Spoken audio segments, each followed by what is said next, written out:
One shift later. Sup? Yo.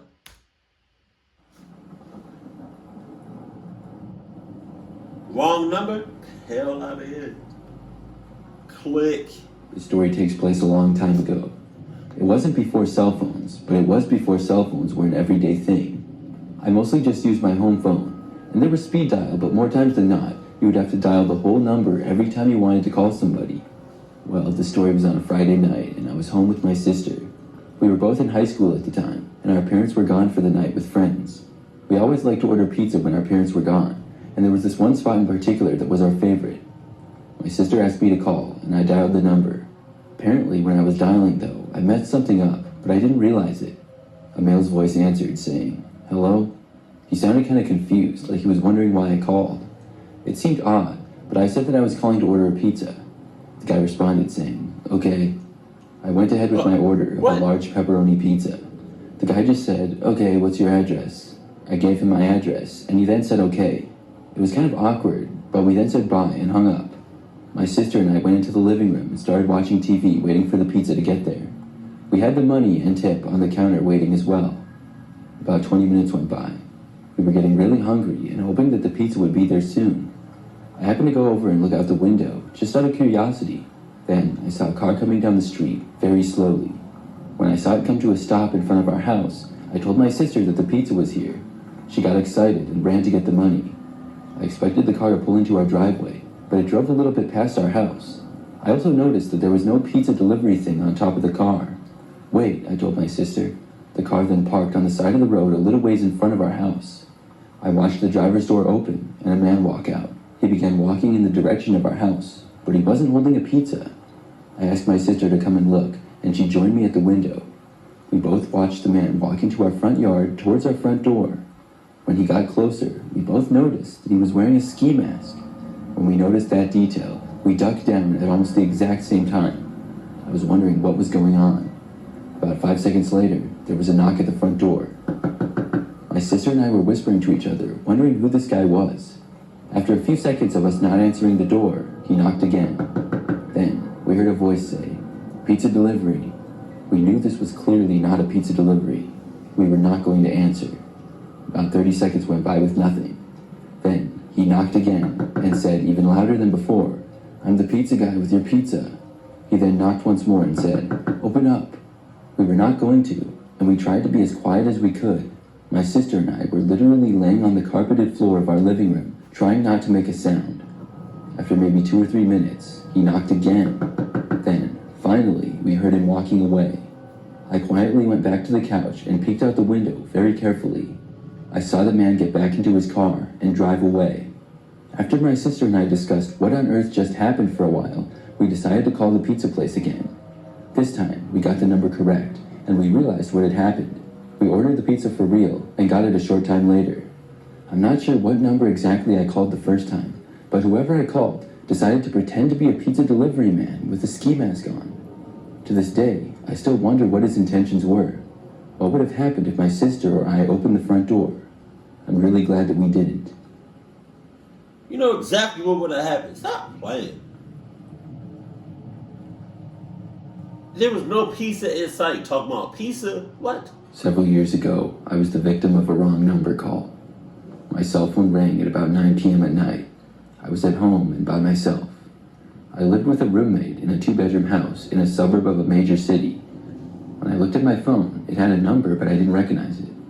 I decided that I would answer anyways. Wow. I was kind of curious as to who was calling me. Let's see if we can just go to the next story, because I already know how this is going to play out. Spam calls generally don't take place at night.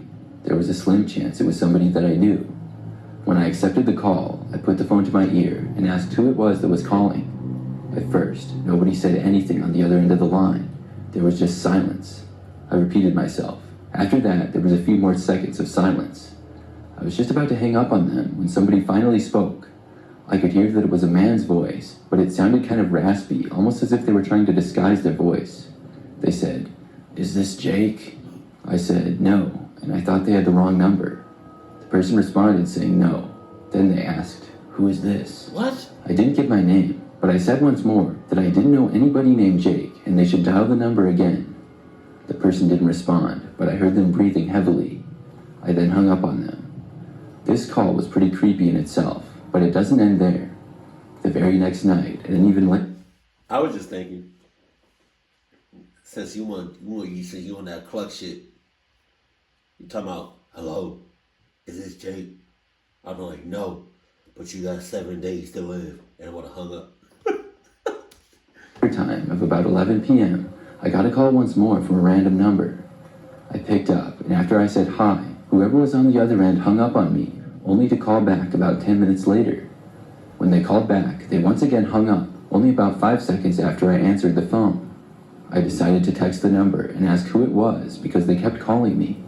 They didn't respond to my text though. The next night, once more, I was called at an odd hour of the night. It was starting to annoy me now, and I didn't answer it. I blocked the number instead. But now, a different number called me, about an hour after I blocked the other one. What the hell? It was really late now. I answered, but there was no talking on the other end. It was silence for a good 10 seconds before whoever was on the other end hung up. I decided to block this number too. After I blocked it, I thought that was the end, and for a while it was. A few days went by, and I didn't receive a single call from somebody that I didn't know. But one night, probably 4 nights after the last phone call, I heard a noise outside. I ignored it at first because it was just the sound of a car driving by. But when I glanced to the window casually, I noticed a car going really slow. It pulled right in front of my house and then just parked on the side of the road. This was very unusual and hadn't happened before. My roommate was gone at the moment. I walked over to the window and looked. It was a typical looking car, and it was night, so I didn't get a make or model. All I know is that it was just sitting in front of my house at nearly midnight. I opened up my front door to get a better view. When I did, the car suddenly pulled away. Now, to that point, I didn't suspect the car and the phone calls to be linked. But about an hour later, just as I was about to go to bed, the car returned. It pulled in once more to the exact same spot. It parked right in front of my house with the engine still running. I watched it out the window for a good 20 minutes. Nobody got out, and the car did not turn off. It just kept sitting there.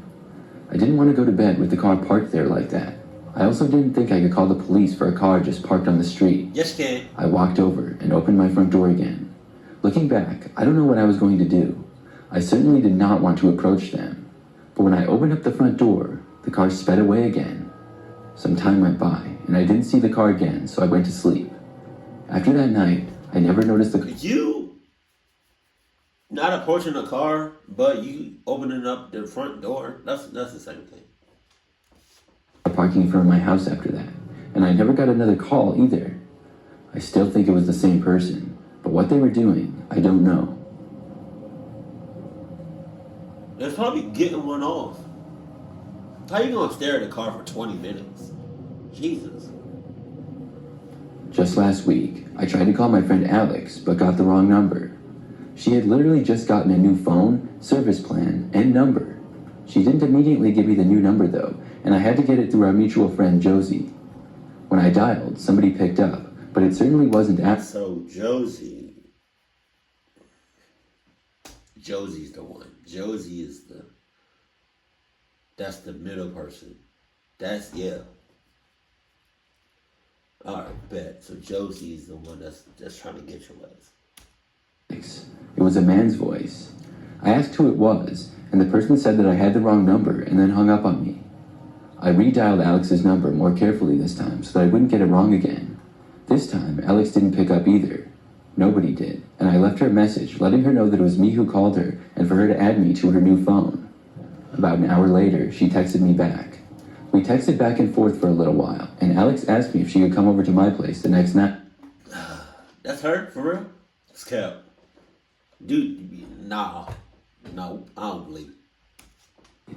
I said sure, and it would work out fine because I didn't have anything going on the next night.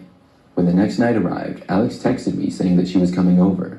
Then, I didn't hear from her for a while. I was just sitting on my couch watching TV as I waited for her to get there. At last, she texted me. She told me that she was at my front door and to let her in. My door was actually unlocked, and I told her this. A few seconds after sending the text, the door opened. Your door is just oh my God. Your door is just unlocked. You're just as bad as the person that from the last story. Just opening up your front door. Like, what? Oh my God. I looked over from the couch and saw somebody walking in, but it wasn't Alex. It was a taller, larger man who was wearing a baseball cap and had glasses on. He closed the door behind him and then started walking towards me. I was obviously really surprised. I didn't say anything to this guy though. I just went with my initial reaction to run. Sir, that's all you gotta say? You just really surprised? You were just really surprised. I would have been shitting bricks. Hemorrhoids. Away. He was maybe 30 feet away from me, and I was close to my bedroom, so I jumped off the couch and ran inside my room.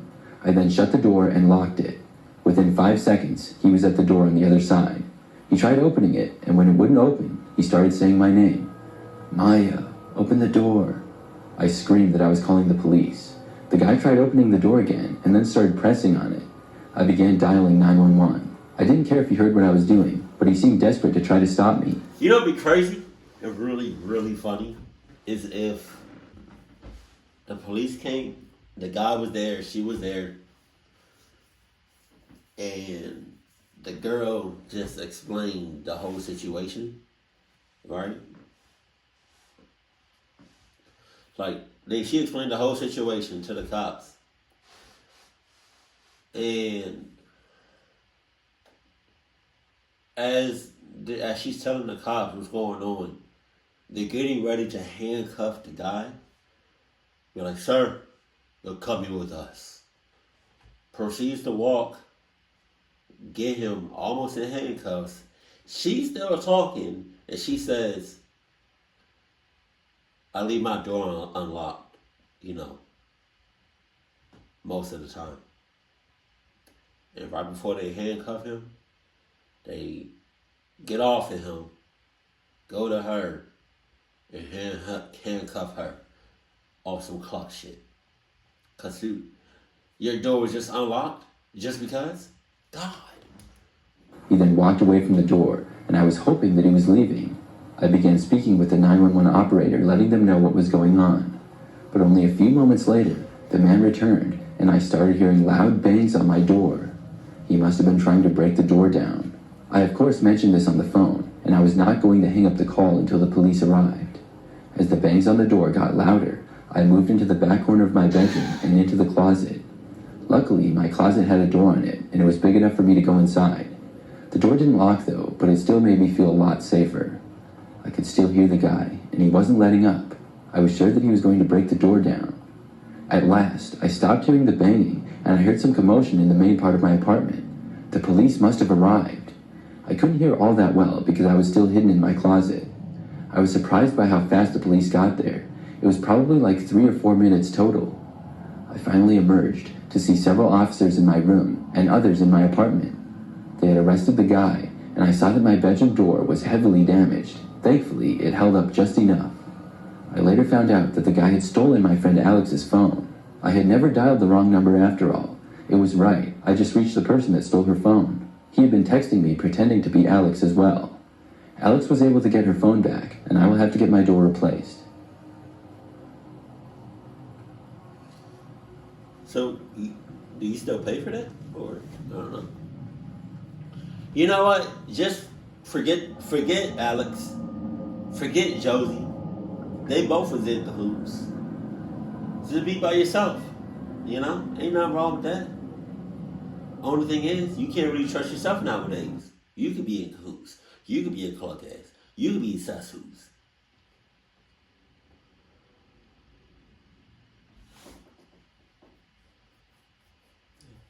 All you gotta do is just confirm the number 12 times and make sure it's that. And you good to go. Don't just be guessing shit. Keep it cool, keep it classy, and I love you. Stay happy, my family.